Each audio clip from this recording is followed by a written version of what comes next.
இன்றைய ஆன்மீக தகவல். இன்னைக்கு நம்ம அருமையான ஒரு விஷயத்தை பார்க்க இருக்கின்றோம்.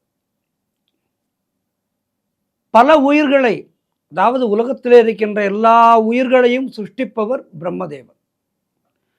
இந்த பிரம்மாவனுடைய சிருஷ்டி எப்படிப்பட்டது என்பதை வேதம் சொல்கின்றது. அவருடைய சிருஷ்டியினுடைய பெருமைகளை எல்லாம் வேதமானது நமக்கு சொல்லிக் கொடுக்கின்றது.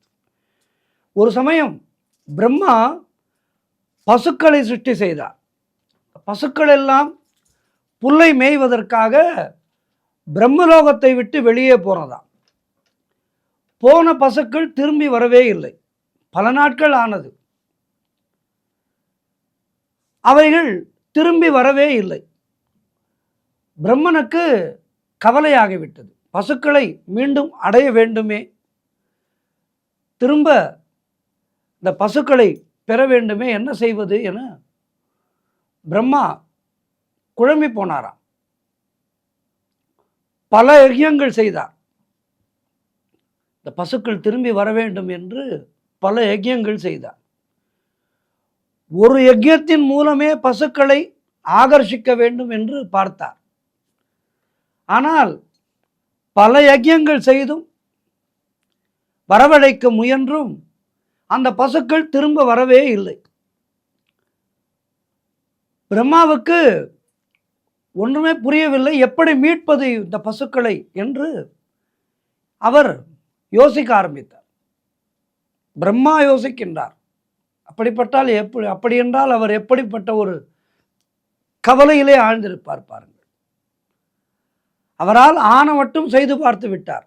ஆனால் பசுக்கள் திரும்பி வரவில்லை. யோசித்து கொண்டே இருந்தவர் கடைசியாக இதற்கு எப்படியேனும் ஒரு முடிவு தேட வேண்டுமே என யோசித்தார். தன்னால் இதற்கு தீர்வு காண முடியவில்லை என்பதை அவரே உணர்ந்து கொண்டு அக்னி பகவானிடம் பிரார்த்தித்தார். அக்னியிடத்திலே, ஹே அக்னே, நீதான் அருள வேண்டும். யார்? பிரம்மா கேட்கின்றார் அக்னியிடத்திலே, நீதான் அருள வேண்டும், பசுக்களை மீட்டு தர வேண்டும் என்று அக்னி பகவானிடம் பிரார்த்திக்கின்றார் பிரம்மா. இந்த பிரார்த்தனையை அக்னி தேவனிடம் வைத்தவுடன் அக்னி என்ன செய்தார் என்றால், உயர்ந்ததான ஸ்தோத்திரம் திரு விருஸ்தோத்தமம் என்று பெயர். அதாவது திரு விருஸ்தோஸ்தமம்.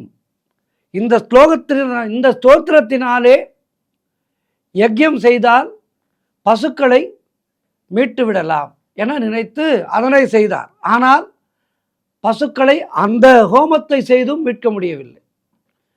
உடனே இந்திரனை பார்த்து பிரம்மா பிரார்த்தித்தார். பசுக்களை மீட்டு கொடுக்க வேண்டும் என்று கேட்டார். பஞ்சதச ஸ்தோமம் என்கின்ற ஒரு ஸ்தோத்திரம், அந்த ஸ்தோத்திரத்தாலே யஜ்யத்தை செய்தான் இந்திரன். அதை செய்தும் பசுக்கள் வரவில்லை. உடனே விஸ்வே தேவதைகள் என்று அழைக்கப்படுகின்ற அந்த தேவதைகளை கூப்பிட்டு பார்க்கலாம் என அவர்களை கூப்பிட்டார். விஸ்வே தேவதைகள் சிரார்த்த தினத்திலே மட்டும்தான் அவர்களை கூப்பிடுவார்கள். அந்த தேவதைகளை பிரார்த்தித்து, நீங்கள் எல்லாம் பசுக்களை மீட்டுக் கொடுங்கள் என்று கேட்டான் இந்திரன். அந்த விஸ்வதேவதைகள் 17 ஸ்தோமங்கள், சப்ததச ஸ்தோமம் என்று பெயர், அந்த மந்திரத்தை ஜபித்து யஜ்யம் செய்து பார்த்தார்கள். அவர்களாலும் பசுக்களை மீட்க முடியவில்லை. அதன் பின்பு பிரம்மா விஷ்ணுவிடம் போய், பகவான் நாராயணனிடம் போய், இப்படி பல முயற்சிகளை பண்ணிவிட்டேன், பசுக்களை மீட்க முடியவில்லை, நீங்கள் தான் உபகாரம் செய்ய வேண்டும் என்று கேட்டுக்கொண்டார். அந்த பசுக்களை மறுபடியும் எனக்கு கிடைக்கும்படியாக செய்து தர வேண்டும் என விஷ்ணுவிடம் வேண்டிக் கொண்டார் பிரம்மா. அப்போது பகவான் விஷ்ணு 21 சதோமங்களால் ஆசன ஸ்தோத்திரத்தினாலே விசேஷ மகா யஜ்யம் பண்ணினார். வாராவந்தீயம் என்று பெயர் இதற்கு. ஒரு சாமம். இந்த சாம் கீதத்தை பரமாத்மா கானம் பண்ணினார். பண்ணின உடனேயே எங்கெங்கோ இருக்கின்ற பசுக்கள் எல்லாம் ஓடி வருகின்றது. இதை வைத்துத்தான் கிருஷ்ணாவதாரமே உருவாயிற்று. வேணுகானம் பண்ணுகின்ற போது அந்த காலத்திலே பகவான் பிரஜாபதி சொன்னபோது யஜ்யம் பண்ணி வாராவந்திய சாமத்தினாலே யஜ்யம் செய்து பசுக்களை அடைத்தான். அதுபோன்று கிருஷ்ணாவதாரத்திலே வேணுகானம் செய்து பசுக்களை எல்லாம் வரவழைத்தான் தன்னருகே. அவனுடைய அந்த வேணுகானத்திலே மயங்கி பசுக்கள் எல்லாம் அவனிடத்திலே வந்தது.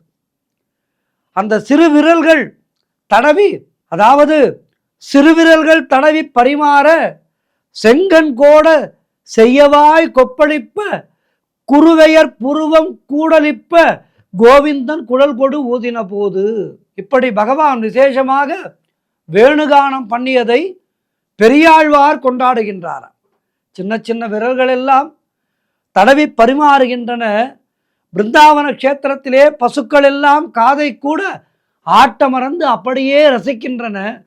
அது மாதிரி இங்கே வாராவந்திய சாமத்தை பகவானே தன் வாக்கினால் சொன்னபோது எல்லா பசுக்களும் ஓடி வந்து விட்டது.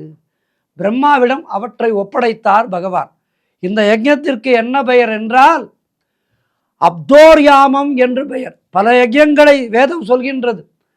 இந்த யஜ்ஞத்தை அப்தோர்யாமம் பண்ணினால் பசுக்களை மீட்பது மட்டுமல்ல, நாம் என்னென்ன நினைக்கின்றோமோ அது மொத்தமும் நிறைவேறும் என்று சொல்கின்றது சாஸ்திரம்.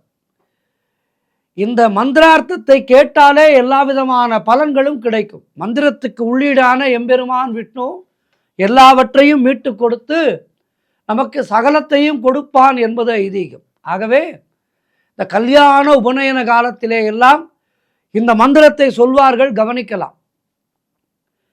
ஆகவே இந்த மந்திரத்தை எதற்கு சொல்கின்றேன், இந்த விஷயத்தை எதற்கு நாம் இப்போது சொல்கின்றோம் என்றால், அவரவருக்கு எத்தனையோ பிரார்த்தனைகள் இருக்கும்.